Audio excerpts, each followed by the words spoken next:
जनसुराज से हम जुड़े हुए हैं और कुढ़नी विधानसभा से चुनाव भी लड़ना चाह रहे हैं और लड़ेंगे भी। 2025 का चुनाव भी लड़ेंगे, क्योंकि जो कि मात्र 6 पंचायतों में ये जो राशि वितरित हुई है 2-2 करोड़, ये गलत किए हैं। क्योंकि पंचायती राज मंत्री है तो उनको जो भी हिस्सा होना चाहिए सभी पंचायतों में बराबर देते हैं, क्योंकि ऐसे में किसी पंचायत का विकास अव्वल हो जाएगा और किसी पंचायत का विकास नीचे चला जाएगा।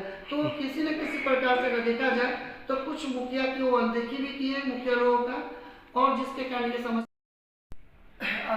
आगामी गणतंत्र दिवस की ढेरों शुभकामनाएं और यह 76वां गणतंत्र दिवस जो समारोह हम लोग मनाएंगे, यह राष्ट्रीय पर्व है जो हम लोग कोशिश कर रहे हैं कि सभी लोग इसको उल्लास के साथ हर्षोल्लास के साथ मनाएं और जितने भी ग्रामवासी, प्रखंड, जिलावासी, जो भी ग्रामवासी से लेकर प्रखंड स्तरीय पदाधिकारी सभी लोगों को गणतंत्र दिवस की ढेरों शुभकामनाएं। बैंकिंग एवं फाइनेंस का ट्रेनिंग किसान, बेरोजगार, युवा युवतियों को सभी को ध्यान दे रहे हैं आप, लगातार क्षेत्र में भी बने हुए, क्या कुछ कहिएगा? देखिए, ऐसा है कि हम एक सहज वसुधा केंद्र चलाते हैं जी। तो वसुधा केंद्र के माध्यम से भी जहाँ तक लोगों का काम हो रहा है हम अपने भी करते हैं और कुछ स्टाफ के द्वारा भी हम करवाते हैं। हमारे कुर्मी क्षेत्र में आपको भी मालूम होगा कि 2-3 सेंटर हम चला रहे हैं, तो 2 वसुधा केंद्र भी चल रहा है, एक मेरा लाइब्रेरी भी है, कंप्यूटर प्रशिक्षण का भी कार्यक्रम हम करवाते हैं और साथ ही बैंकिंग और फाइनेंस के लिए जिस ट्रेनिंग भी चलवा रहे हैं जिसमें 30 बच्चों को निःशुल्क ट्रेनिंग भी हम दिए हैं। जो कार्यक्रम जो था ट्रेनिंग का वो आज समाप्त भी हो गया और ट्रेनिंग के उपरांत उन बच्चों का ऑन जॉब ट्रेनिंग जो कंपनी है उसमें हम भेजेंगे भी बैंकिंग के क्षेत्र में और उन लोगों को रोजगार भी दिलवाएंगे। क्योंकि अभी हम लोग देख रहे हैं कि सरकार जो है अकेले सभी लोगों को रोजगार, सभी लोगों को नौकरी नहीं दे पाएंगे। इसके लिए हम लोग इसमें प्रयास कर रहे हैं और प्रयास करके युवक युवतियों को और ट्रेनिंग करा के उनको जॉब से जोड़ने का करेंगे। अब तो जिला परिषद है और जन स्वराज के नेता भी है, ऐसे में जन स्वराज आपको मौका देती है, टिकट कुढ़नी से देती है, तो क्या कुछ मुद्दा रहेगा सर आपका? देखिए, जन स्वराज में ये तो सही है कि जन स्वराज से हम जुड़े हुए हैं और कुढ़नी विधानसभा से चुनाव भी लड़ना चाह रहे हैं और लड़ेंगे भी। 2025 का चुनाव भी लड़ेंगे, क्योंकि जितने भी ग्रामीण और जितने भी युवक या युवतियाँ जो भी हैं वो सब लोगों का है कि कोई कुढ़नी का बेटा आए मैदान में। क्योंकि अभी तक जो बैक का आप देखिएगा 20-25 साल का बैक में जो भी जाइएगा तो उसमें कुढ़नी का कोई जो जन्म धरती का हो, कुढ़नी का हो, यहाँ के विधायक को ऐसा नहीं है। मुद्दा क्या रहेगा सर? मुद्दा की बात है तो हम सुनी सुनाई कहानी आपको नहीं कहेंगे, लेकिन ये चीज़ तो आपको पक्का ये बता रहे हैं कि कुढ़नी में जो रोड की स्थिति है, सड़कों की जो स्थिति है वो काफ़ी अभी तक बेकार है। साथ ही अगर आप देखिएगा तो बहुत सारे ऐसे भवन है स्कूल का भी जो भी जर्जर स्थिति में, बार बार सरकार दवा भी कर रही है लेकिन ऐसा कुछ अभी हो नहीं रहा है। साथ ही अगर ये भी देखा जाए कि सरकार इंटर विद्यालय प्रत्येक पंचायत में एक बना दी, लेकिन उस इंटर विद्यालय में क्या प्रैक्टिकल की सुविधा है? आप जाके जो वर्तमान स्कूल है, कॉलेज है, उसमें आप कभी विजिट कीजिए और देखिए कि क्या इंटरमीडिएट की क्लासेज हो रही है तो क्या उसमें प्रैक्टिकल की सुविधा है? तो बहुत सारी खामियां हैं। तो हम लोग की सरकार बनती है, जब स्वराज की सरकार बनती है तो हम लोग सभी खामियों को दूर भी करेंगे।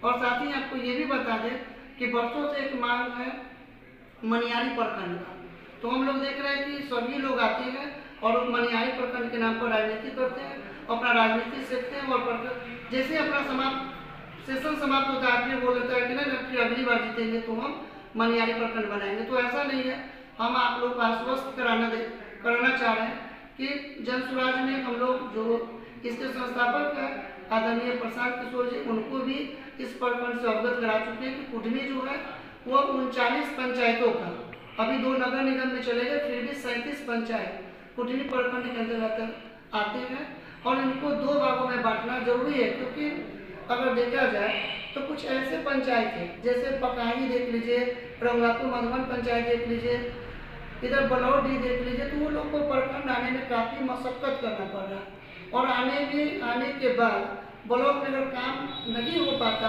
तो एक और समस्या है। और आप सभी मीडिया कर्मी को भी पता है कि कुढ़नी प्रखंड जो है वो बिल्कुल भ्रष्टाचार में लिप्त है और इतनी भ्रष्टाचार कुढ़नी प्रखंड में है जो आप लोग जाते होंगे प्रखंड में तो आपको ये देखने को मिलता होगा, चाहे वो दाखिल खारिज का मुद्दा हो तब या एक शौचालय की जो प्रोत्साहन राशि। सर यहाँ पे देखा जाता है कि ब्लॉक लेवल पे जितने भी पदाधिकारी है बिना घूस का जनता का काम नहीं हो पाता है, परेशान है सर। नीचे स्तर से लेकर ऊपर तक पूरा भ्रष्टाचार में लिप्त है जी। अभी की जो वर्तमान सरकार है उनको किसी से कुछ नहीं। जी। अब देखिए ना बगल में मान लीजिए थाना वगैरह का देखिएगा, प्रशासनिक स्तर में देखिएगा तो थाना किसी का सुन नहीं रहा है, अनदेखी करता है, ऐसे ही किसी को पकड़ता है उठा कर जेल भेज देता है। कोई भी धारा लगा देता है क्या? कि उसको दारू का, किसी को कोई अनाप शनाप धारा लगा देती है। यहाँ तक कि तो हम ये भी देखे हैं कि लोग जो भी पदाधिकारी है, पुलिस पदाधिकारी, वो स्पॉट पर भी नहीं जा रहे और धारा भी सिद्ध हो जा रहा है उसका।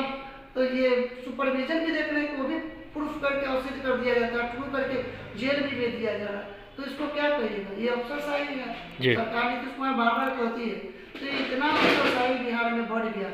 और कुडनी प्रखंड तो उसका नमूना, जो आप लोग कभी भी आके कुडनी प्रखंड को देख लीजिए। एक चीज़ देखा गया है कि युवाओं, महिलाओं और बेरोजगार युवाओं में आपका जहां भी है क्रेज देखा जाता है, और युवाओं महिलाओं बोलते हैं कि अगर आप विधायक बन रहे हैं तो क्षेत्र का विकास होगा। उम्मीद है आपसे, कितना उम्मीद पर खरा उतरेगा?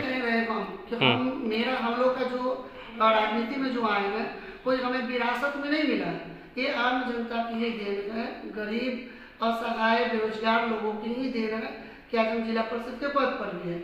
और यही लोग मौका भी दिए और आने वाला दिन में अगर सब कुछ अच्छा रहे, अगर जनता मौका देती है तो हम उनके विचारों को, उनका जितना अधिकार हो जो हर कुछ हम देने का काम करेंगे। और यही चीज़ आपको हम बताएं कि और सड़क से लेके, क्योंकि हम लोग एक जमीनी नेता, तो नीचे से लेके ऊपर तक हर कुछ में उनको मदद करेंगे और जहाँ तक होगा उनके अधिकार को दिलाने का काम करेंगे। क्या परिचय? मेरा नाम सुशील कुमार, जिला परिषद प्रतिनिधि, साथ ही जन स्वराज के राज्य स्तरीय कमेटी के सदस्य भी हैं और कुडनी के जन स्वराज में प्रखंड प्रभारी भी बनाए गए हैं वर्तमान में। तो हम लोग कोशिश करेंगे कि सभी लोगों का, किसान से लेके बेरोजगार लोग, सबको हम लोग जोड़ने का काम करें, कहीं भी किसी भी लोग को भटकने नहीं देगा।